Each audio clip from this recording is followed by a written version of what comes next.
ভারতীয় স্বরাষ্ট্রমন্ত্রী অমিত শাহের ছেলে জয় শাহ আইসিসির প্রেসিডেন্ট। আর তার মাধ্যমে কোনো সময় ভারতের পক্ষপাতিত্ব ছাড়া কোনো সিদ্ধান্ত আপনি আশা করেছেন? আমি ব্যক্তিগতভাবে একদমই আশা করিনি। বাংলাদেশকে 24 ঘন্টার আলটিমেটাম দেওয়া হয়েছে। বাংলাদেশ যদি তাদের সিদ্ধান্ত না জানায় এবং ভারতেই যদি খেলতে যেতে না চায়, তবে বাংলাদেশকে বাদ দিয়ে বিকল্প দল নেবে আইসিসি। যেটা আইসিসি বলতে আমি অন্তত বুঝি, বা আপনারাও এখন বুঝেন, ইন্ডিয়ান ক্রিকেট কাউন্সিল, যার নিয়ন্ত্রক অঘোষিতভাবে ভারতই। আপনাদেরকে একটা গল্প বলি। মুস্তাফিজ কাণ্ড নাকি আইসিসি কিছুই জানতো না।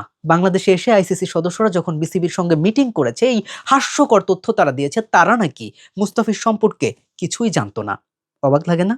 তারা আরো অনেক কিছুই জানেন না। যেমন তারা এখনো জানেন না বাংলাদেশ নাকি ভারতে নিরাপত্তায় কোনো শঙ্কায় নেই। তাদের মতে ভারতে নিরাপত্তার কোনো ঝুঁকি নেই, এটা তারা জানে না। তারা বুঝে না যে আসলেই ভারতে দর্শক, মুস্তাফিজ, ক্রিকেটার এবং গণমাধ্যম কর্মীরা নিরাপদ না। এই ব্যাপারটা তারা দেখে শুনে বুঝে অস্বীকার করছেন। এবং বাংলাদেশকে বাদ দেওয়ার যে পদ্ধতিটা বা ছক তারা এঁকেছে, তাতে করে তারা অন্য দলগুলোর মতামত নিয়েছে, ভোট নিয়েছে, যেটা অন্ততপক্ষে আগে কখনো ঘটেছে বলে মনে করছি না।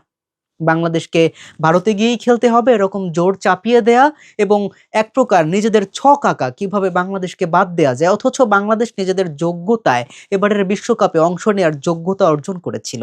এখানে কি হেরে গেল না ক্রিকেট? নিজেদের যোগ্য জায়গাটুকু নিজেরা পাচ্ছে না, অল্টারনেটিভ ও নিরপেক্ষ ভেন্যু নিজেরা পাচ্ছে না।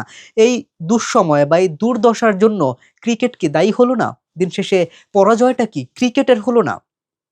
বিকল্প দল হিসেবে হয়তোবা এগিয়ে আছে স্কটল্যান্ড, যারা 2009 সালে একবার সেম ভাবে জিম্বাবুয়ে ক্রিকেট দল বিশ্বকাপে অংশ না নেয়ায় নিজেরা সেবারে সুযোগ পেয়েছিল।